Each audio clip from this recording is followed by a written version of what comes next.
Ukrajina je probudila nade za povećanje izvoza žita uprkos ruskoj blokadi crnomorskih luka, kada je saopštila da su brodovi počeli da prolaze kroz ušće Dunava, prenosi CNN. U posljednja 4 dana 16 brodova prošlo je kroz ušće Bistre.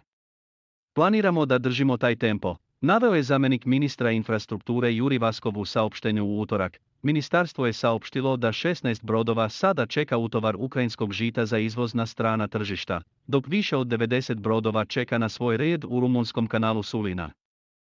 Pristup Dunavu i njegovim malim unutrašnjim rečnim lukama omogućen je nakon što su ukrajinske snage u junu preuzele Zmijsko ostrvo od ruskih snaga. Kapacitet rute Sulina samo je 4 broda dnevno, rekao je Vaskov, dok je potrebno da prođe 8 dnevno. Ukrajina pregovara s rumunskim kolegama i predstavnicima Europske komisije o povećanju prelazaka, dodao je ukrajinski zvaničnik. Navodi CNN, ako se to postigne, i otvaranjem prolaze Bistre, kroz ušće Dunava, Ukrajina očekuje da će se ovaj zastoj brodova rešiti u roku od nedelju dana i da će se mesečni izvoz žitarica povećati za 500.000 tona. Pre ruske invazije, saopštilo je ministarstvo, preko morskih luka izvozilo se oko 80% poljoprivrednih proizvoda, ali je izvoz hrane sada ograničen na dunavske luke, železničkih i drumskih punktova prema zapadu.